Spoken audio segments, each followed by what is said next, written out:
Kali ini saya harus membawa minuman karena beberapa hari yang lalu saya khotbah di Batam dan harus khotbah kepada anak-anak SD, 500 anak SD, dan di dua sekolah yang berbeda, lalu dilanjutkan dengan khotbah di antara anak-anak SMP dan SMA. Jadi tiap kali khotbah di antara anak-anak selalu membutuhkan energi yang lebih banyak, begitu, kreativitas yang lebih baik dan seterusnya. Tapi bersyukur dalam pelayanan beberapa hari yang lalu banyak anak-anak kecil yang ditantang untuk terima Yesus sebagai Tuhan dan Juru Selamat. Mereka mengangkat tangan dan menerima Yesus sebagai Tuhan dan Juru Selamat. Ada hal yang luar biasa. Tapi suara saya pasti tambah lama tambah habis karena pelayanan anak-anak sekolah minggu pasti kita kalau khotbahnya berbeda. Pasti kita pakai Ibrani, Yunani dan tradisi kuno Alkitab. Sama sekali tidak. Dan puji Tuhan semua sudah berlalu. Hari ini saya bersyukur ada di tempat ini kembali dan ini adalah minggu yang keempat. Minggu yang keempat berarti waktunya kita untuk melanjutkan seri khotbah dari surat 1 Korintus. Dan mari kita langsung membuka Alkitab kita di dalam 1 Korintus 15. Mari kita membuka Alkitab kita 1 Korintus 15. Kita akan membaca untuk hari ini ayat yang ke-13 sampai 15. 1 Korintus 15 ayat yang ke-13 sampai 15. Kalau sudah menemukan, mari kita membaca bersama-sama. 1 Korintus pasal yang ke-15 ayat 13 sampai 15. Beginilah bunyi firman Tuhan. Mari kita membaca yang keras. Kalau tidak ada kebangkitan orang mati, maka Kristus juga tidak dibangkitkan. Tetapi andai kata Kristus tidak dibangkitkan, maka sia-sialah pemberitaan kami dan sia-sialah juga kepercayaan kamu. Lebih daripada itu, kami ternyata berdusta terhadap Allah, karena tentang Dia kami katakan bahwa Ia telah membangkitkan Kristus, padahal Ia tidak membangkitkannya. Kalau andai kata benar bahwa orang mati tidak dibangkitkan. Amin. Bapak Ibu Saudara, izinkan saya mengulang sekali lagi apa yang menjadi inti masalah di dalam 1 Korintus pasal yang ke-15. Persoalannya sudah dijelaskan di ayat yang ke-12, yaitu ada beberapa jemaat Korintus yang tidak percaya kepada kebangkitan orang mati. Ada beberapa yang tidak percaya pada kebangkitan orang mati. Tetapi yang lebih penting bagi kita adalah memahami mengapa mereka sampai tidak percaya pada kebangkitan orang mati. Mengapa mereka sampai terjebak pada pandangan yang sedemikian. Ada banyak alternatif, tapi dalam khotbah saya yang lalu saya sudah menerangkan kemungkinan besar yang saya pandang sangat mungkin mereka terpengaruh oleh dualisme Yunani. Dualisme Yunani berhutang pada seorang filsuf terkenal yang bernama Plato. Plato membagi segala sesuatu menjadi dua bagian, yang bersifat materi dan yang bersifat non materi, material dan non material. Yang material itu berarti yang terlihat. Yang material berarti kurang sempurna. Sedangkan di pihak lain ada yang masuk kategori non material. Non material berarti tidak dapat terlihat. Yang non material berarti yang sempurna. Kalau dalam istilah Plato, hal-hal yang material ini dinamakan form, bentuk. Hal-hal yang non material dinamakan idea, ide, bentuk, ide. Bentuk terlihat, ide tidak terlihat. Bentuk tidak sempurna, ide sempurna. Dengan kacamata dualistik semacam ini, mereka memandang segala sesuatu. Pada saat mereka melihat manusia itu apa, langsung mereka bagi jadi dua bagian. Manusia berarti makhluk yang memiliki materi, yaitu tubuh, dan memiliki jiwa atau roh yang bersifat non material. Yang bagus yang mana? Yang lebih baik yang mana? Yang lebih baik bukan yang tubuh, karena tubuh ini material. Yang baik adalah jiwa atau roh yang baik. Sehingga mereka menganggap bahwa ketika melihat manusia, jiwa manusia atau roh manusia terbelenggu, terpenjara di dalam tubuh manusia. Kapan jiwa atau roh ini bisa lepas? Jiwa atau roh ini akan lepas pada saat orang mati. Pada saat orang meninggal dunia, disitulah mereka meyakini jiwa atau roh bebas masuk di dalam dimensi yang baru. Dan itulah sukacita. Itulah yang ditunggu-tunggu. Karena selama ini jiwa atau roh terkungkung, terbelenggu di dalam tubuh. Maka ketika meninggal dunia, itu adalah saat yang paling dinantikan. Tapi Paulus memberitakan sebuah kabar yang mengejutkan bagi mereka. Karena Paulus mengatakan, nanti pada saat kamu meninggal dunia jangan khawatir. Nanti Tuhan akan memberi kamu tubuh yang baru. Kebangkitan tubuh. Konsep tentang kebangkitan tubuh sama sekali tidak masuk dalam pikiran orang-orang yang mempercayai dualisme Yunani. Bagaimana bisa tubuh yang jahat, bagaimana bisa tubuh yang kurang sempurna itu, bagaimana tubuh yang dulu selama hidup membelenggu jiwa atau roh, lalu ketika kita meninggal dunia kita diberi tubuh lagi. Bukankah itu mengulang penderitaan yang sama selama ada di dunia? Jadi mereka sulit untuk mempercayai itu karena ada pandangan yang dualisme semacam itu. Paulus akan menjelaskan bagaimana tubuh kebangkitan itu sebetulnya tidak material seperti yang dipikirkan. Paulus menjelaskan itu mulai ayat 21, tapi itu nanti kita akan bahas di bulan-bulan berikutnya, masih panjang perjalanan kita. Paulus nanti akan menerangkan natur dari tubuh kebangkitan. Sebetulnya mempercayai tubuh kebangkitan tidak selalu akan menghalangi kita untuk memikirkan, loh nanti di dunia roh masa ada materi. Itu nanti akan dibahas Paulus berikutnya. Untuk sekarang di ayat yang ke-13 sampai ayat yang ke-20 atau 19, Paulus itu hanya mengajak jemaat Korintus untuk berpikir begini. Kalau kamu percaya Injil Yesus Kristus, tapi kamu menolak kebangkitan orang mati, maka dua pandangan itu tidak bisa disatukan. Maka kamu telah menganut satu pandangan yang tidak konsisten. Sebab kalau engkau percaya Injil, yaitu kematian dan kebangkitan Yesus, maka seharusnya engkau percaya ada kebangkitan orang mati. Kalau engkau tidak percaya kebangkitan orang mati, seharusnya engkau juga menolak Injil. Berarti dua pandangan ini, Injil, penerimaan terhadap Injil, penolakan terhadap kebangkitan orang mati, sifatnya tidak incompatible, tidak bisa diselaraskan. Ibarat puzzle itu tidak bisa masuk bersamaan karena terletak pada gambar yang berbeda. Kita harus memilih salah satu. Nah, Paulus mengatakan di ayat 1 sampai 11, bukankah kamu telah percaya kepada Injil? Kalau kamu percaya kepada Injil, bagaimana bisa engkau menolak kebangkitan orang mati? Lalu Paulus mengkalimatkannya begini di ayat 13, saya baca ulang. Kalau tidak ada kebangkitan orang mati, maka Kristus juga tidak dibangkitkan. Karena kebangkitan Kristus itu kebangkitan tubuh.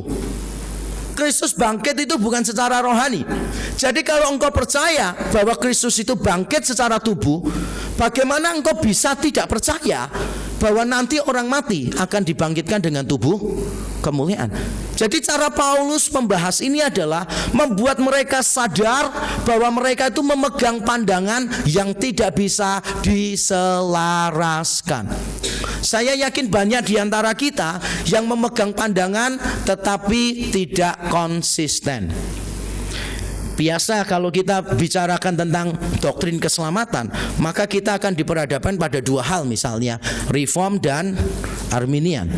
Saya sudah berapa kali bertemu dengan orang yang rohani sekali dalam tanda kutip, yang sangat mengetahui Alkitab dalam tanda kutip, dan sangat paham teologi juga dalam tanda kutip, yang mengatakan begini, saya tidak mau terjebak pada pilihan Reform atau Arminian.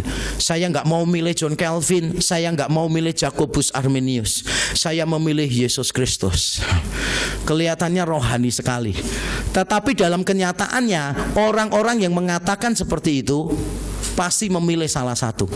Saya sudah coba semua orang yang mengatakan seperti itu, yang mengatakan misalnya, saya tidak mau ikut teologi, saya mau ikut Alkitab saja. Nanti ketika diuji, terlihat kalau dia tidak Reform ya dia Arminian, tapi mayoritas Arminian. Saudara nggak bisa mengatakan kamu itu pilih mana. Saudara mengatakan saya ini memilih Reform dan Arminian. Jadi nama teologinya apa itu? Reminian atau apa? Kalau engkau tidak mau menerima satu, berarti engkau menerima satunya. Tidak bisa engkau mengatakan enggak, aku benar-benar bisa ada di tengah. Sudah banyak tokoh yang terkenal mencoba aja di tengah, dan kenyataannya mereka tidak lain adalah Arminian.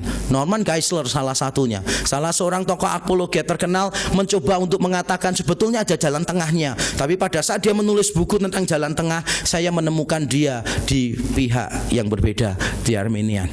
Jadi itu tidak bisa kompatibel. Tidak apa-apa saudara pegang Arminian. Saya percaya orang Arminian itu juga masuk surga kok. Karena orang masuk surga itu bukan karena menganut teologi Reform. Orang masuk surga karena percaya Injil. Dan orang Arminian juga percaya Injil. Jadi jangan sampai kita sebagai orang Reform punya pandangan, wah orang Arminian nanti tidak masuk surga. Jangan kaget nanti kalau di surga satu kamar dengan orang Arminian. Saudara bisa puas berdebat sampai kekekalan. Nah, tidak masalah saudara mau pegang Reform, mau saudara pegang Arminian, tetapi di tempat ini diajarkannya Reform. Tapi saya lebih setuju, saya lebih appreciate terhadap orang yang berani mengatakan saya tidak setuju Reform, saya Arminian. Berarti dia tahu teologi. Tapi kalau ada orang yang mengatakan saya tidak Reform, tidak Arminian, saya berdiri di atas firman Tuhan, itu sombong sekali. Seolah-olah yang lain yang ada di dua itu tidak berdiri di atas firman Tuhan, dan itu adalah ungkapan yang menunjukkan keluguannya, kenaifannya, seolah-olah mereka yang pilih Reform atau Arminian itu adalah orang-orang yang tidak tahu apa-apa tentang teologi. Ada juga satu orang saya bincang-bincang, saya tanya, Bapak ini agamanya apa Pak kalau boleh tahu? Karena dia itu tiap kali ngomong, wah saya cerita tentang Injil, loh, dia juga setuju apa gitu kan. Terus saya tanya, Bapak ini agamanya apa? Dia jawab, oh saya ini Krislam. Rasanya tidak termasuk agama yang diakui dah Krislam. Dia bilang saya ini Kristen Islam. Jadi saya Kristen oke, Islam juga oke. Saya ini gabungin aja dua-duanya, gampang, gak usah bertengkar, gabungin aja. Tapi tiap kali saya berjumpa dengan orang ini, saya selalu memberi pertanyaan yang menunjukkan bahwa dia tidak mungkin bisa menjadi Krislam. Saya misalnya tanya, menurut Bapak Yesus itu mati di atas kayu salib atau bukan? Karena orang Islam, orang Muslim akan mengatakan tidak. Kalau kita mengatakan iya, dia mati di atas kayu salib, jelas tidak bisa disatukan. Saya tanya, menurut Bapak Yesus itu Tuhan atau cuma Nabi? Sudah jelas. Kalau orang Muslim mengatakan Yesus adalah Nabi, kalau kita mengakui Yesus adalah Tuhan. Jadi tidak ada yang namanya Krislam. Pandangan yang incompatible. Entah saudara pegang satu menolak yang lain, atau saudara pegang yang satunya dan menolak yang lain. Tidak kompatibel. Dan seperti itulah cara berpikir Paulus di bagian ini. Paulus ingin menyadarkan kepada jemaat di Korintus, kalau engkau menerima Injil, yaitu kebangkitan Yesus secara fisik, secara tubuh, maka engkau seharusnya percaya kepada kebangkitan orang mati. Kalau engkau menerima satu menolak yang lain, tidak masuk akal. Itu namanya tidak konsisten. Saya berapa kali berjumpa dengan orang dan saya ingin banyak cerita kepada saudara, karena beberapa bulan terakhir ini saya sungguh rindu berbagi semua dengan banyak orang. Ketika saya ada di pesawat, duduk di sebelah saya orang bule, saudara. Lalu saya bincang-bincang dengan dia dan dia mengatakan begini, saya tidak percaya agama. Dia bilang begitu. Saya tidak percaya Tuhan itu ada.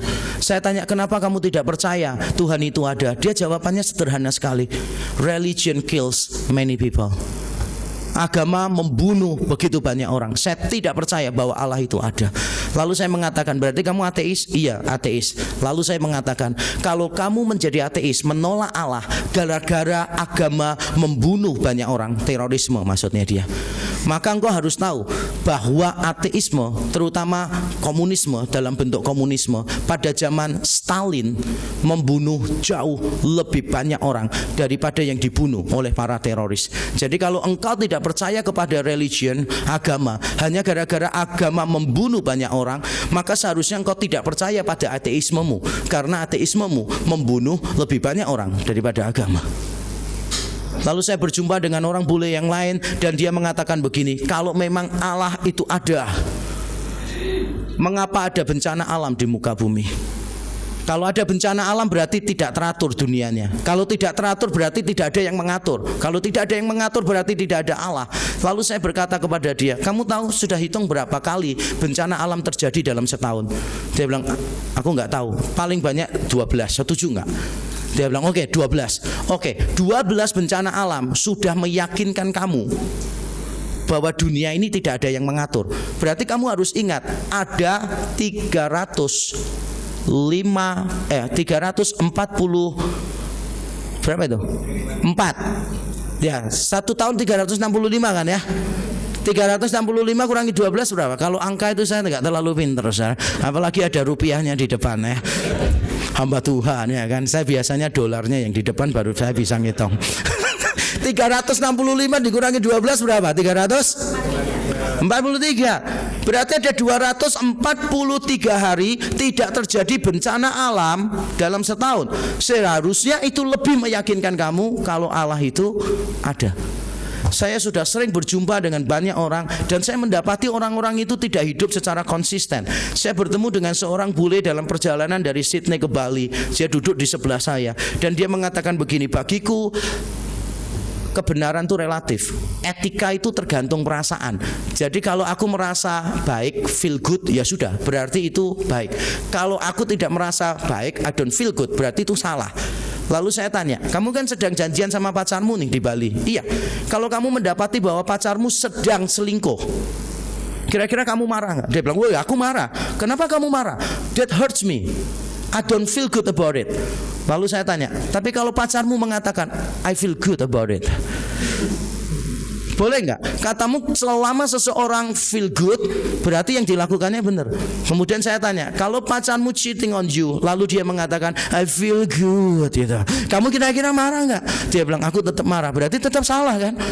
Etika tidak bisa didasarkan pada feeling good, nggak bisa didasarkan pada perasaan. Banyak orang pegang pandangan tapi tidak bisa hidup secara konsisten. Dan itulah yang Paulus coba bantu di jemaat Korintus. Dan Paulus memberitahu 3 konsekuensi fatal yang menunjukkan bahwa kalau engkau percaya Kristus, seharusnya engkau percaya kebangkitan orang mati.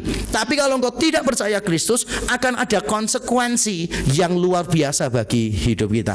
Yang pertama konsekuensinya adalah pemberitaan para rasul menjadi sia-sia. Coba kita membaca saudara ayat yang ke-13. Hari ini kalau saudara perhatikan ayat 13 sampai 15 itu kelompok pertama. Nanti ayat yang ke-16 sampai 19 itu kelompok kedua. Dua-duanya paralel.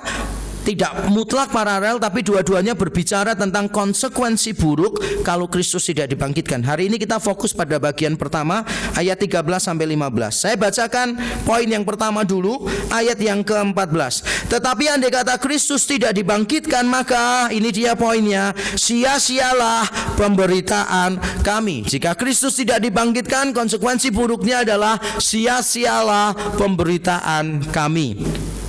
Kata pemberitaan di sana bagi kita orang-orang Kristen dan bagi orang-orang Kristen abad pertama, kita langsung sudah paham pemberitaan itu pasti pemberitaan apa?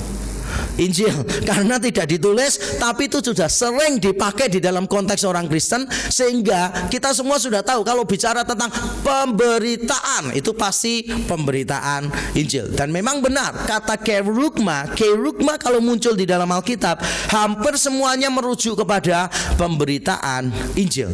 Bahkan ketika tidak ada tambahan Injil, orang Kristen sudah tahu bahwa itu pasti pemberitaan Injil.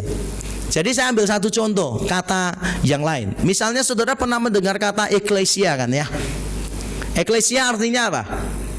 Orang Kristen langsung jawab, eklesia artinya gereja. Lalu ada ditambahin, eklesia adalah gereja, yaitu orang-orang yang dipanggil dari kegelapan menuju kepada terangnya yang ajaib. Sebab kata eklesia berasal dari kata keluar, kaleo, memanggil. Wah, gitu. Jadi kalau digabungkan semua, eklesia artinya gereja, yaitu orang-orang yang dipanggil keluar dari kegelapan kepada terang Tuhan yang ajaib. Tapi kalau saudara tanya eklesia kepada orang-orang non-Kristen pada waktu itu, tanya, eklesia itu apa? Jawaban mereka sederhana, eklesia itu perkumpulan orang. Tidak peduli agamanya apa, tidak peduli kumpul untuk apa, selama ada orang kumpul itu namanya eklesia. Jadi orang Kristen itu pinjem dari literatur di luar Alkitab, karena kata eklesia sudah muncul lebih dulu sebelum zaman Perjanjian Baru.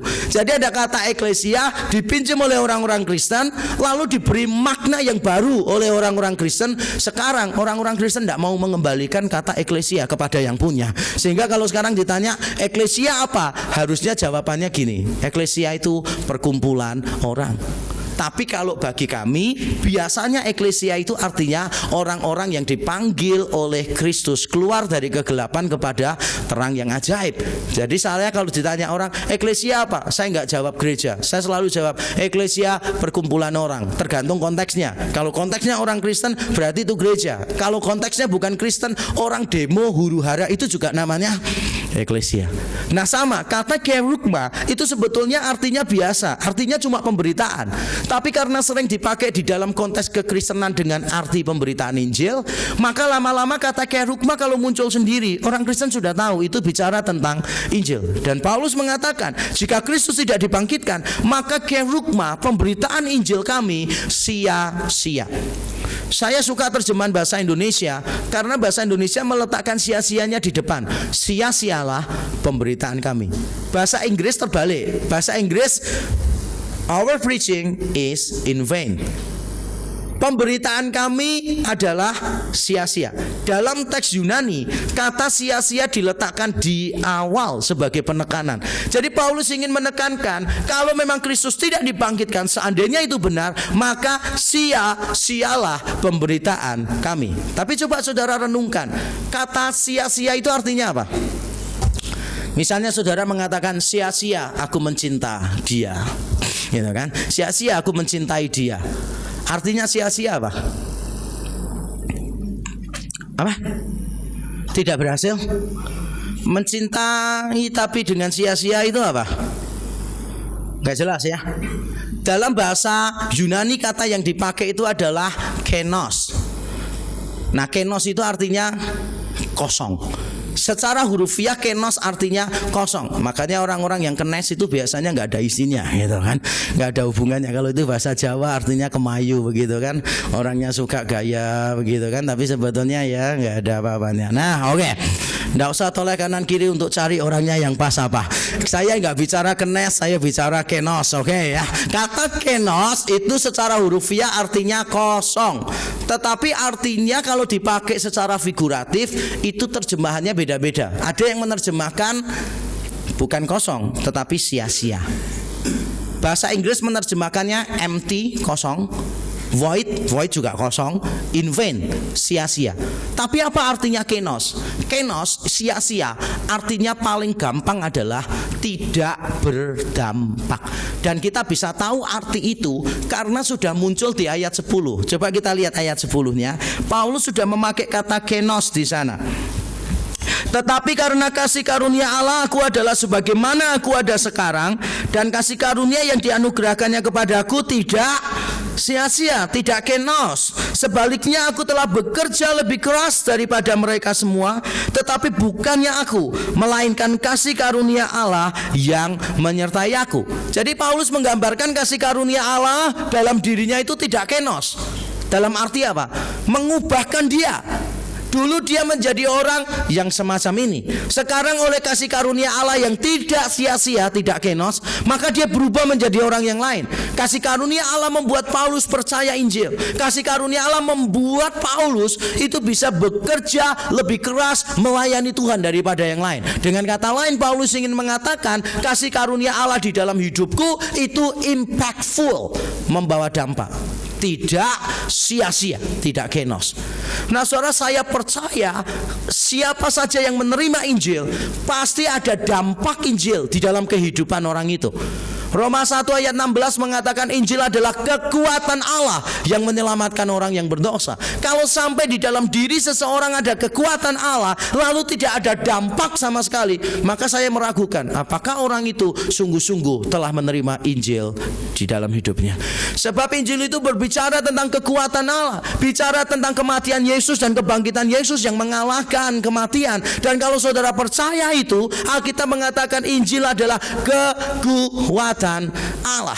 Dan dalam khotbah minggu yang lalu saya sudah menjelaskan bagaimana Roma pasal 1 ayat 16 membuat Martin Luther bertobat. Martin Luther bertobat, maka terjadi reformasi gereja 500 tahun yang lalu. Tepat 500 tahun yang lalu. Nanti tanggal 31 Oktober ini, tahun ini 2017, kita merayakan reformasi yang ke-500. Gara-gara Roma 1 ayat 16 Martin Luther bertobat.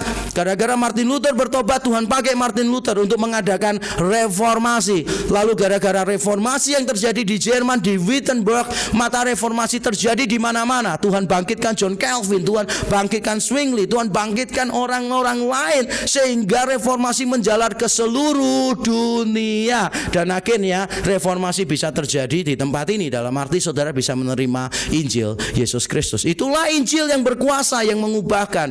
Saya sangat sedih saudara kalau banyak mimbar, banyak nasihat Kristen yang tidak ada unsur Injilnya. Tidak jemu-jemu saya mengingatkan kepada saudara, kalau saudara memberikan nasihat kepada orang lain, jangan mengikuti nasihatnya orang dunia. Harus ada unsur Injil di dalamnya. Kalau ada orang lain berbuat jahat kepada saudara, memfitnah saudara, jangan diberi nasihat, sudahlah, yang waras mengalah. Berarti kan saudara menganggap orang lain gila. Nanti saudara memberi nasihat lagi, sudah nggak usah dibalas, anjing menggonggong kafilah berlalu. Berarti saudara menganggap orang lain anjing. Kita seringkali memberikan nasihat yang tidak ada muatan Injilnya. Nanti kalau anak kita malas belajar, yang kita lakukan apa sih? Nasihat kita kepada anak-anak yang malas belajar. Ada satu orang tua dengan bangga cerita begini, Pak, saya ini sudah beritahu anak saya, tapi tetap gak mau belajar. Padahal Pak, saya ini ya sudah nasihati mereka. Saya bawa anak saya keliling, saya tunjukkan, kamu kalau tidak belajar, kamu jadi seperti itu tuh, tukang becak, lalu jalan lagi. Kamu kalau tidak mau belajar, kamu jadi seperti itu tuh, penjual koran. Kamu kalau nggak mau belajar, itu loh, kamu tukang ngambil-ngambil sampah. Saya yakin ini bukan nasihat Kristen, itu malah mengolok-olok pekerjaan orang lain gitu loh saudara. Harusnya kan diberi nasihat yang berkaitan dengan Injil. Mengapa anak kita harus rajin belajar? Supaya mereka memiliki pengetahuan yang banyak. Karena dengan pengetahuan yang banyak, mereka bisa menjadi berkat bagi banyak orang. Mereka bisa mempengaruhi kerajaan Allah dunia ini dengan cara yang lebih efisien, dengan cara yang lebih efektif. Jadi seharusnya bicara tentang impact. Kalau anak-anak kita pintar, maka mereka bisa memiliki impact yang lebih besar daripada orang yang tidak pintar. Segala sesuatu yang kita lakukan harus kita memikirkan ada impact di sana. Tapi itu hanya bisa terjadi kalau ada kuasa Injil di dalamnya. Beberapa waktu yang lalu ada seorang anak SMA konseling dengan saya, dan dia mengatakan begini, saudara, ini di satu kota. Setelah saya pelayanan khotbah di SMP, SMA, kemudian dia datang dan minta waktu untuk konseling. Dan dia mengatakan begini, dia itu umur 2 hari kalau saya tidak salah, 2 hari atau 2 bulan, ditinggal oleh papanya. Papanya pisah dengan mamanya. Sampai sekarang dia nggak pernah tahu papanya seperti apa. Lalu bersama dengan tantenya, dan tinggal di tantenya, hubungannya tidak bagus. Tantenya mengeluarkan kata-kata yang menyakitkan hatinya dia, dan dia rasanya itu sangat sulit untuk berdamai. Pada waktu dia cerita kepada saya cerita 2 hal. Satu, cerita tentang kehidupan saya. Yang kedua, yang lebih penting adalah cerita tentang kehidupan Yesus, Injil Yesus Kristus. Saya menghibur dia dengan mengatakan, percayalah, untuk masalah ini saya bisa mengerti. Walaupun tidak benar-benar bisa mengerti, saya bisa mengerti karena saya tinggal bersama ibu tiri dan mama kandung. Jadi saya tahu bagaimana tidak mendapat perhatian dari papa. Dan saya juga pernah mendengar papa saya mengatakan, lebih baik pelihara anjing daripada pelihara kamu. Dan itu dikatakan papa tepat di depan wajah saya.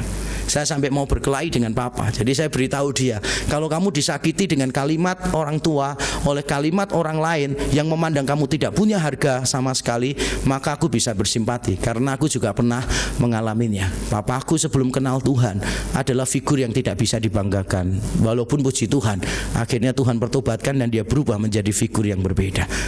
Tapi saya beritahu dia ini yang paling penting.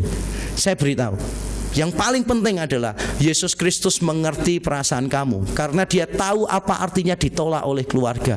Pada waktu dia pelayanan di dunia, dia tidak dipercayai oleh anggota keluarganya. Bahkan ketika dia khotbah di depan umum, keluarganya mencoba untuk membawa dia ke rumah, karena keluarganya menganggap Yesus adalah orang yang gila. Karena dia menganggap diri sebagai Allah, dibawa oleh keluarganya ke rumah, dianggap sebagai orang yang gila. Bahkan kalau engkau merasa ditinggalkan oleh papamu, papa kandungmu sendiri, maka kamu perlu tahu bahwa Yesus Kristus di atas kayu salib juga berteriak, Allahku, Allahku, mengapa engkau meninggalkan aku?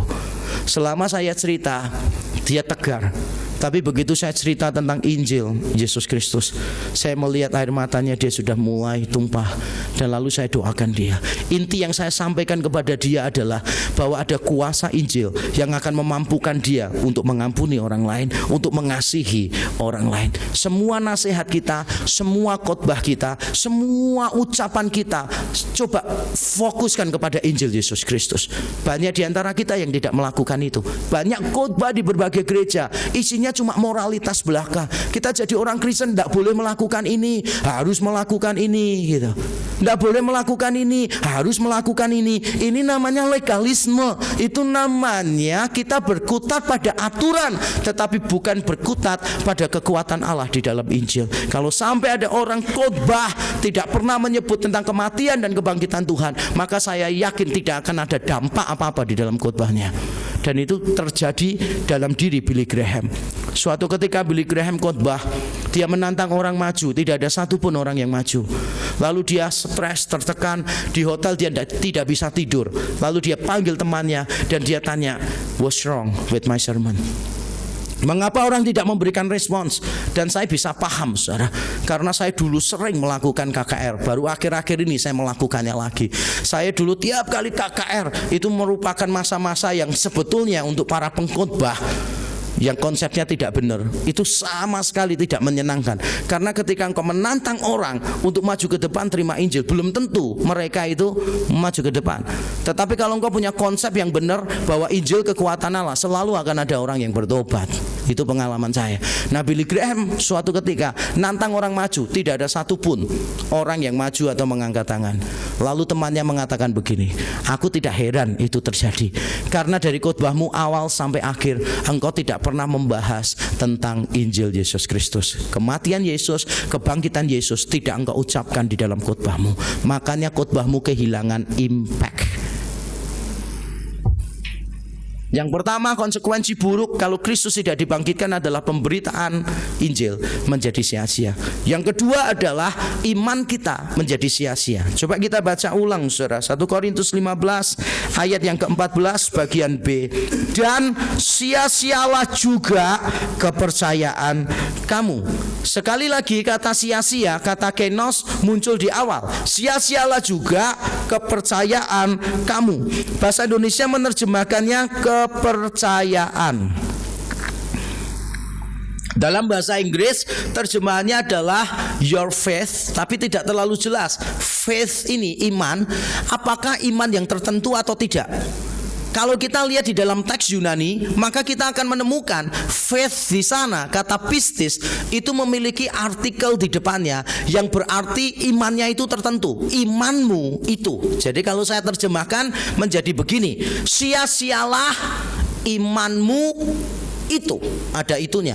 Jadi Paulus bukan bicara tentang semua konsep tentang iman, tapi dia bicara tentang iman yang spesifik, yaitu imanmu itu. Nah, ini perlu saya garis bawahi, karena semua orang kalau mendengar kata iman itu pasti ada muatan-muatan tersendiri di dalam pikirannya, sehingga kalau mendengar kata iman langsung muncul, oh iman itu kaitannya dengan ini, iman itu kaitannya dengan ini. Contoh ya, saya pernah ada di gereja karismatik dan sekarang ada di gereja reform. Dulu pada waktu saya mendengar kata iman, yang ada dalam pikiran saya apa? Saudara yang mungkin pernah dari gereja karismatik, kalau saudara mendengar kata iman, yang ada dalam pikiran saudara pasti begini, perasaan yang menggebu-gebu kepada Allah. Iman itu berarti keyakinan yang kuat di dalam hati kita. Karena orang-orang karismatik Pentakosta cenderung sentuhannya emosi. Tapi kalau saudara pernah berada di gereja-gereja reform yang terjebak pada intelektualisme, maka begitu mendengar kata iman, itu artinya begini, persetujuan intelek. Iman itu artinya I know and I agree. Itu iman. Ini semua sentuhannya intelek. Tapi sebetulnya kalau kita melihat di dalam Alkitab, iman itu utuh. Iman itu tentang knowing, believing. Jadi kita tahu dan kita mempercayainya. Utuh, benar-benar utuh. Tidak bisa dikatakan iman itu cuma perasaan kita, atau iman itu cuma persetujuan intelek. Tidak bisa.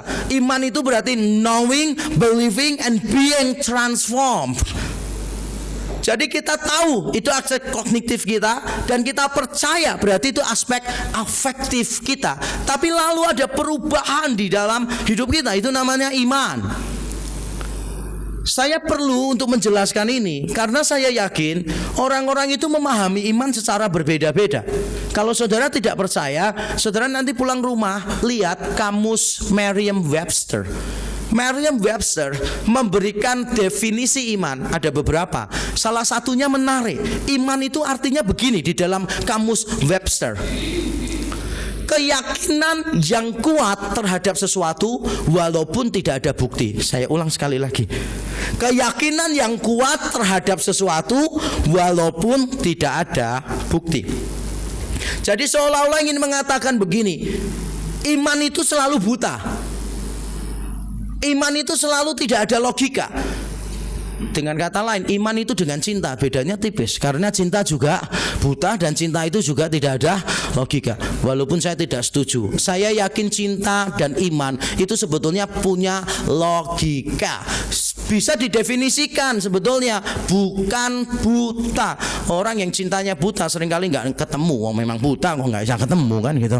Makanya harus melihat, harus mikir, baru bisa menemukan, supaya saudara tidak menjadi tuna asmara terus menerus. Itu kata yang lebih indah daripada jomblo. Apakah iman itu berarti tanpa alasan? Tidak. Paulus mengatakan kalau Kristus tidak dibangkitkan, maka sia-sia iman kita itu. Dengan kata lain, Paulus ingin mengatakan iman kita didasarkan pada realita. Iman kita didasarkan pada realita. Saya tidak henti-hentinya mengingatkan kepada saudara bahwa iman kita itu bukan sekadar konsep yang ada di sini, bukan sekedar perasaan yang ada di sini, tetapi iman kita adalah sebuah fakta yang ada di dalam realita. Itu adalah fakta-fakta historis. Orang Kristen yang tidak peduli dengan fakta historis, orang itu tidak bisa beriman dengan baik. Izinkan saya mengulang sekali lagi. Saudara yang sudah pernah dengar, maafkan saya. Selesai saya melakukan sebuah seminar tentang kebangkitan Yesus, bukti-bukti kebangkitan Yesus bertahun-tahun yang lalu. Ada seorang hamba Tuhan datang dan berkomentar begini, Pak Yakob ini kok bela-belain sih, baca banyak buku, nghabiskan berjam-jam hanya untuk membuktikan Yesus itu bangkit dari kubur. Ngajarkan anak-anak muda gini 3 jam Yesus bangkit dari kubur. Bagi saya sederhana, Pak. Saya nggak peduli Yesus bangkit dari kubur atau enggak. Yang penting Yesus ada di dalam hati saya. Ketika saya mendengar ini, saya berkata kepada hamba Tuhan itu, kalau engkau mempercayai Yesus yang tidak bangkit dari kubur, you do not believe in the living Christ, that Christ cannot live in your heart. Kalau engkau tidak percaya kepada Kristus yang hidup, Kristus yang bangkit dari kematian, Kristus itu tidak bisa hidup di dalam hatimu. Fakta bahwa Kristus bisa hidup di dalam hatimu karena dia lebih dulu keluar dari kubur. Kalau dia tidak keluar dari kubur, dia tidak bisa ada di dalam hatimu. Ini statement yang kelihatannya rohani sekali. Aku nggak kepeduli Yesus benar-benar bangkit atau tidak. Yang penting dia hidup di dalam hati saya. Itu kelihatannya rohani banget, saudara. Kelihatannya itu ingin mengatakan kepada orang lain, pikiran nggak ada gunanya. Yang penting iman yang kuat di dalam Tuhan. Saudara dengar saya baik-baik. Saya tidak peduli seberapa banyak saudara percaya sesuatu. Kalau engkau percaya sungguh-sungguh terhadap sesuatu, tapi sesuatu itu tidak ada, sesuatu itu tidak benar, maka engkau menjadi orang yang paling sengsara sebetulnya. Coba saudara pikirkan contoh yang sederhana. Saudara itu tidak pernah merasa dicintai. Dengan saudara merasa dicintai, tapi sebetulnya tidak. Saudara cuma dimanipulasi. Kira-kira lebih sakit mana? Yang pernah pengalaman tolong bantu jawab secara jujur. Saudara tidak pernah merasa dicintai. Dengan saudara merasa dicintai, tapi kenyataannya saudara itu dimanipulasi orang. Saya pernah tanya satu orang, loh pacarmu mana? Dulu kan kamu datang sama pacarmu. Iya, sudah putus. Kenapa sudah putus? Iya, dia mintain pulsa terus. Waktu tidak tak kasih, minta putus. Berarti itu bukan dicintai, itu namanya dimanipulasi. Lebih sakit mana? Tidak pernah dicintai atau merasa dicintai, tapi sebetulnya tidak. Kita cuma dimanipulasi. Pasti lebih sakit yang kedua. Ini bukan pengalaman pribadi saya. Ini cerita-cerita dari jemaat-jemaat saya yang galau bukan ya. Itu adalah logika secara umum. Jadi tidak peduli saudara yakin kayak apapun, tapi selama yang engkau yakini tidak ada di dalam realita, maka lebih besar keyakinanmu, maka lebih besar kesalahanmu.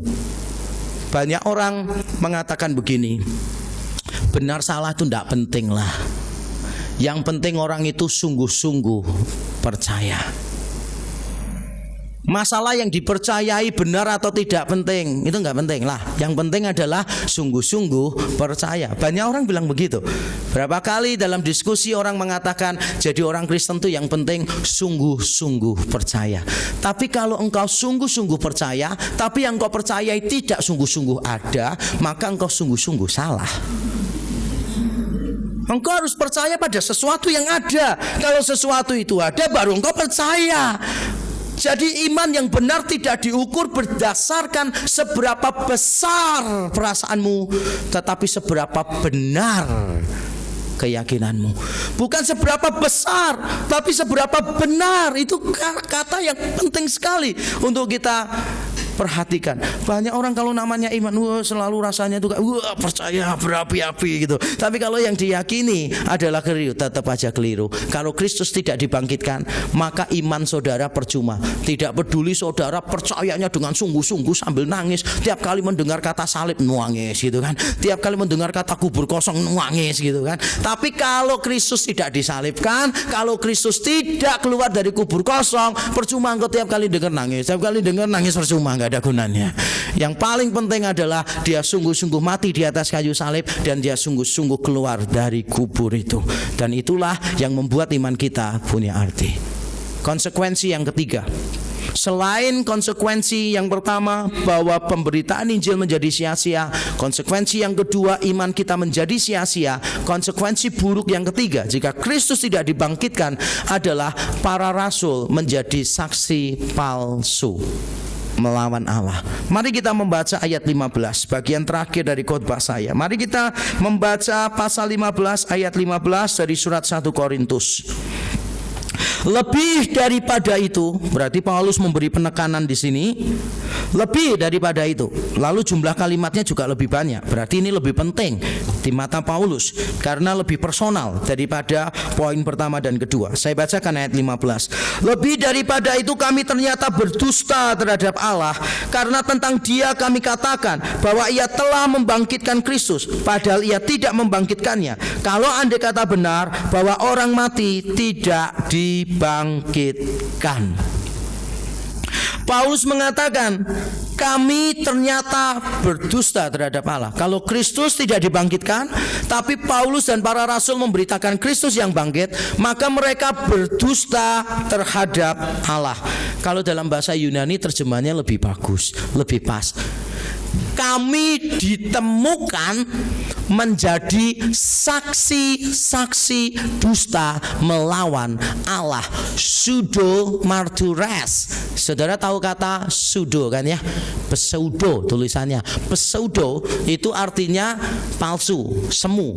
Martures itu berasal dari kata martir. Martir itu artinya saksi, tidak harus mati. Banyak orang nggak mau martir karena pikirannya kalau martir mesti mati. Sebetulnya martir artinya tidak harus orang yang mati, itu tidak harus. Bahasa Yunani martir itu artinya saksi. Semua saksi namanya martir. Nah di sini dipakai kata pseudo martures yang artinya kami didapati sebagai saksi-saksi palsu. Ada beberapa menerjemahkan terhadap Allah atau tentang Allah. Tapi ada penafsir yang mengusulkan seharusnya terjemahannya lebih keras lagi. saksi-saksi palsu melawan Allah. Bukan hanya false witnesses about God, tapi false witnesses against God.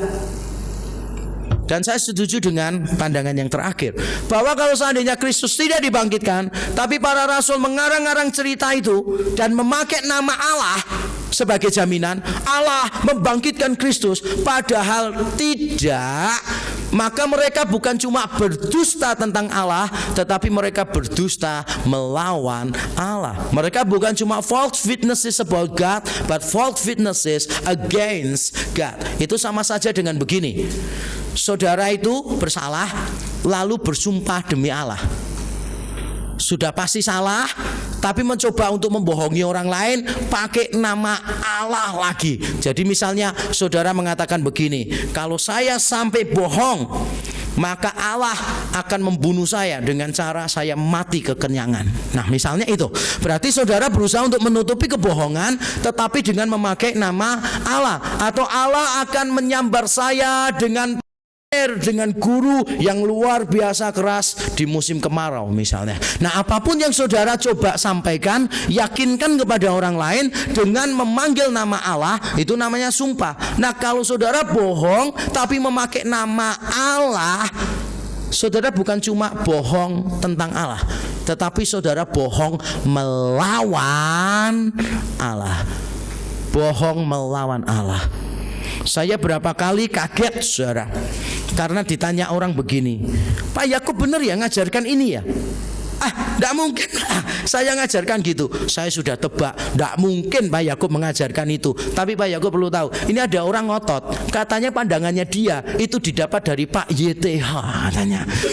Makanya saya tanya Pak Yakub, nggak mungkin Pak Yakub punya pandangan begitu. Iya, orang itu tidak tahu dengar khotbah saya dari mana, itu saya nggak tahu. Lalu ditanya, ternyata enggak, dia dengar dari orang lain, orang lain dari orang lain, orang lain dengerin khotbah saya. Jadi semua itu sudah salah komunikasinya sampai ke dia, akhirnya salah gitu.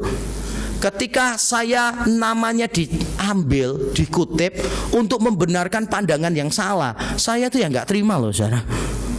Saya nanti kan merasa reputasi saya yang sudah buruk itu kan hancur. Saya merasa tidak fair begitu loh saudara. Masa saya tidak pernah ngajarkan gitu, masa saya melakukan kesalahan yang begitu fatal seperti itu bukan Yakub banget kan gitu. Coba bayangkan, itu saya manusia loh, yang biasa salah. Kalau nama saya dipakai untuk membenarkan yang salah, saya aja tidak terima.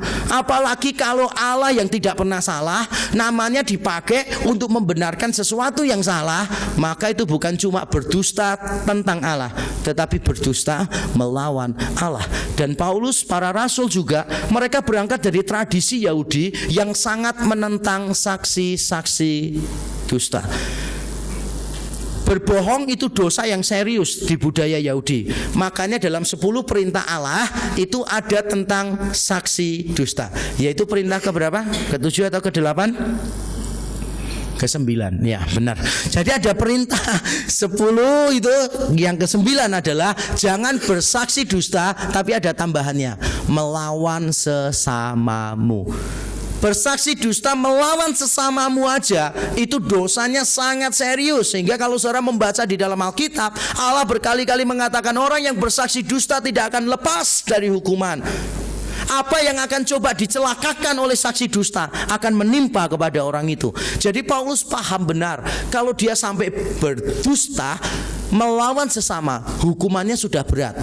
Kalau sampai dia berdusta melawan Allah, Yesus tidak bangkit lalu diceritakan Yesus bangkit, itu namanya berdusta melawan Allah. Maka Paulus tahu hukumannya pasti berat. Tidak mungkin Paulus punya pikiran berani untuk berdusta melawan Allah. Tapi ketika saya mencoba untuk memahami kebangkitan Yesus, saya secara pribadi juga yakin para rasul tidak mungkin berdusta. Dan saya akan memberikan 3 alasan secara cepat mengapa saya yakin para rasul tidak mungkin berdusta. Yang pertama, para rasul tidak punya motif. Motif itu artinya begini, Kalau saudara melakukan kejahatan atau didakwa, dituduh untuk melakukan sesuatu yang bersifat kriminal, maka yang paling penting, salah satu yang paling penting itu adalah saudara punya motif atau tidak. Jadi misalnya gini nih, tiba-tiba istri kita mati, di rumah tidak ada siapa-siapa kecuali kita. Lalu polisi itu datang dan bertanya, "Loh, kamu kok enggak nangis?" Itu sudah curiga, istri mati kok enggak nangis. Baru setelah ditanya polisi baru nangis. Gitu kan. Nah, polisi sudah mulai curiga, ini kenapa ya istrinya mati kok dia enggak nangis ya, gitu kan. Terus ternyata saudara itu diselidiki, bertengkar terus sama istri gitu, dan ada isu saudara itu ternyata punya wanita selingkuhan di tempat lain. Dan ditambah lagi, istri ini adalah orang kaya yang sudah mengadakan perjanjian harta bahwa kalau salah satu mati akan menjadi milik pasangannya.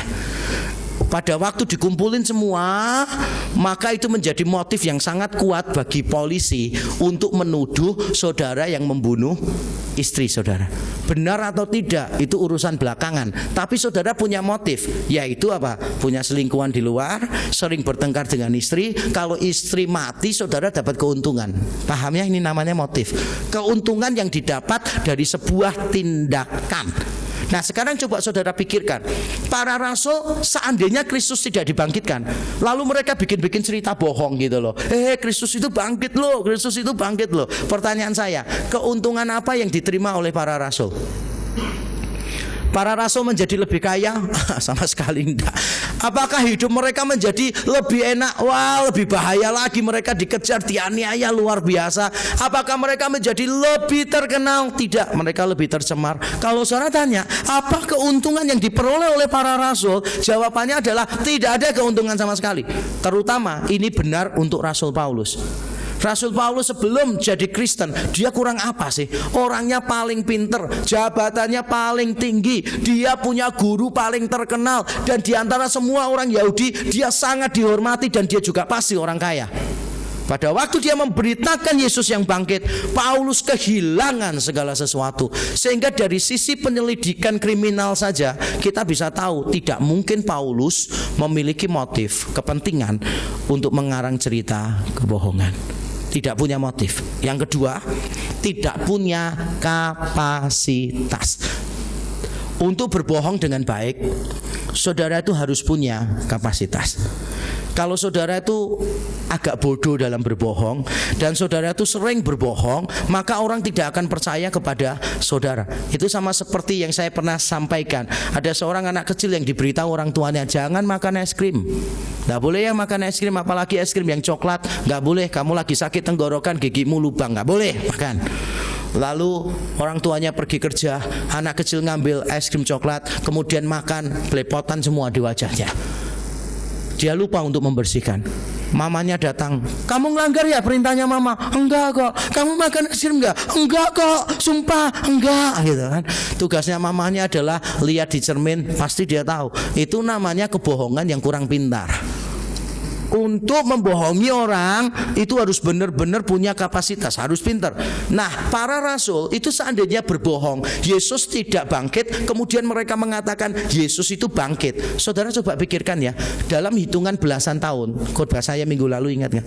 Dalam hitungan belasan tahun, Injil itu sudah sampai kemana-mana, bahkan sampai ke kota metropolitan, yaitu kota Roma. Sedangkan para rasul itu siapa sih? Orang-orang yang menurut budaya waktu itu, orang-orang yang tidak terpelajar. Mereka itu adalah nelayan. Beberapa minggu yang lalu, saudara, saya diingatkan oleh sebuah seminar yang dipimpin oleh Ravi Zacharias. Dia mengeluarkan satu kalimat yang pendek, tetapi kalimat itu begitu membuka pikiran saya. Dia mengatakan bahwa 1 Petrus 3 ayat 15 yang menjadi dasar dari semua upaya apologetika, pembelaan iman. 1 Petrus 3 ayat 15 tahu bunyinya?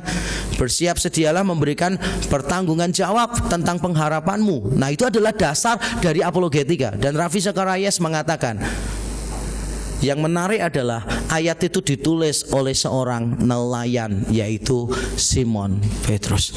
Ketika saya mendengar kalimat itu dan malamnya saudara, saya mencoba untuk mengamati buku-buku apologetika yang saya punya. Saya mengingat tokoh-tokoh apologetika yang terkenal, mungkin Norman Geisler, Frank Turek lah, Gary Habermas lah, Josh McDowell, William Craig, J.P. Moreland lah, Ravi Zacharias lah, Nabil Qureshi dan seterusnya. Walaupun mereka adalah orang-orang yang hebat di bidangnya, walaupun mereka adalah para PhD yang luar biasa, tapi tetap yang menarik adalah mereka semua diajar apologetika oleh seorang nelayan, yaitu Petrus. Para murid tidak punya kapasitas untuk membohongi semua orang. Kalau itu cerita bohong, bagaimana banyak orang pintar bisa dibohongi oleh orang bodoh? Mereka tidak punya kapasitas untuk berbohong. Satu-satunya alasan mengapa mereka bisa percaya adalah karena Injil benar dan karena Injil berkuasa. Tidak punya motif, tidak punya kapasitas. Yang ketiga, tidak punya strategi. Kalau saudara mau bohong, selain harus pintar, kepintarannya harus berwujud strategi. Nah, para rasul sebetulnya itu tidak pintar dalam mengarang cerita. Seandainya kebangkitan Yesus itu bohong, kalau saya mau mengarang cerita, maka saya akan mengarang ceritanya begini: Yesus itu bangkit bukan secara tubuh, tapi secara rohani. Jadi kalau mau dicek tidak bisa. Saya pasti akan mengatakan Yesus itu bangkit secara rohani pada suatu waktu, supaya tidak bisa dicek. Jadi kalau saudara itu dituduh melakukan sebuah kesalahan, biasanya polisi selain melihat motif, polisi itu melihat alibi. Jadi misalnya pembunuhannya terjadi pagi, maka polisi mengundang saudara kalau tersangka, salah satu tersangka. Polisi akan bertanya begini: pagi kamu ada di mana? Kalau saudara jawab gini: pagi saya sedang mengajar di kampus. Sudah polisi mesti yakin. Nah, kalau kamu pagi ngajar di kampus kan bisa dicekin semuanya kan. Gampang oleh polisi dicek, oh ternyata benar kamu mengajar. Otomatis dari sisi alibinya kuat. Tapi seandainya saudara ditanya, pagi ini pada waktu pembunuhan terjadi, kamu ada di mana? Lalu saudara jawab, saya ada di tepi danau lagi galau. Sendirian, gak ada siapa-siapa, ditemani oleh angsa-angsa yang sedang bercinta dan seolah-olah menghina saya yang tuna asmara. Nah, kalau saudara cuma ada sendirian di tepi danau lagi galau, gak ada orang yang melihat, alibinya gak bisa dicek. Jadi kalau saudara mau bohong, pastikan tidak bisa dicek. Tapi para rasul memberitakan Yesus mati di bawah pemerintahan Pontius Pilatus. Dia bangkit pada hari pertama minggu itu, dan dia menampakkan diri secara tubuh kepada banyak orang, 500 orang sekaligus dan seterusnya. Ini bukan cerita yang bohong. Dan coba saudara pikirkan begini, kalau memang mau bohong, mengapa saksi pertamanya perempuan? Karena dalam budaya Yahudi, kesaksian perempuan itu nggak dianggap. Daripada 10 kesaksian perempuan, orang Yahudi lebih percaya 2 kesaksian laki-laki. Jadi kalau memang para rasul mencoba mengarang cerita kebohongan, Yesus itu tidak bangkit tapi dikarang cerita bangkit, saya yakin saksi-saksinya bukan perempuan tetapi para pria. Fakta bahwa saksi-saksi pertama kebangkitan adalah perempuan, saya yakin itu cerita yang benar. Kalau mau bohong harusnya pakai strategi yang lebih baik. Para rasul tidak berbohong. Selain karena mereka takut melawan Allah, juga memang tidak ada alasan mereka untuk berbohong. Tidak ada kepentingan, tidak ada motif, tidak ada kapasitas, tidak ada strategi. Tapi kalau sampai berita Injil mengubahkan seluruh dunia, berarti karena Injil itu benar dan Injil itu berkuasa. Sore hari ini saudara, bukan kebetulan kalau saudara mendengarkan khotbah tentang Injil Yesus Kristus. Pertanyaan saya untuk kita hari ini adalah, apakah Injil itu sudah berdampak di dalam hidupmu? Apakah Injil itu sudah mengubah tujuan hidupmu? Engkau bukan hidup untuk dirimu sendiri, tapi engkau hidup untuk Tuhan. Seperti yang Paulus katakan, tidak ada satu orang pun yang hidup untuk dirinya sendiri, tapi setiap orang hidup untuk Tuhan. Apakah kebangkitan Kristus mengubahkan nilai-nilai hidupmu? Ketika engkau mengatakan ini penting, ini tidak penting, apakah engkau kaitkan itu dengan Injil Yesus Kristus? Apakah engkau kaitkan itu dengan pelebaran kerajaan Allah di muka bumi? Mengubahkan tujuan hidupmu, mengubahkan nilai hidupmu, dan juga mengubahkan makna hidupmu, the meaning of your life. Saudara merasa dirimu berharga, kaitkan dengan Kristus. Selama engkau tidak mengaitkan dengan Kristus, you have to listen to me very carefully. Anything unrelated to Christ is meaningless.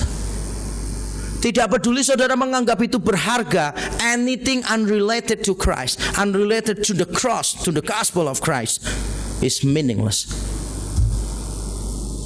Kebangkitan Kristus mempengaruhi tujuan hidupmu, mempengaruhi nilai hidupmu, mempengaruhi arti hidupmu, dan yang terakhir mempengaruhi cara hidupmu, your lifestyle. Kalau engkau percaya Injil, harusnya ada perubahan hidup. Sore ini saya percaya saudara akan mengalami kuasa Tuhan yang baru. Saudara akan disegarkan. Mungkin saudara kalah dengan dosa, jangan mau kalah. Saudara belum kalah, karena dosa tidak punya kuasa lagi atas hidup kita. Amin. Saudara mungkin kalah dengan kebiasaan buruk. Jangan biarkan engkau dininabubukkan dengan kekalahan, karena kuasa Kristus sudah mengalahkan kuasa dosa di dalam hidup kita. Mari kita berdoa bersama-sama.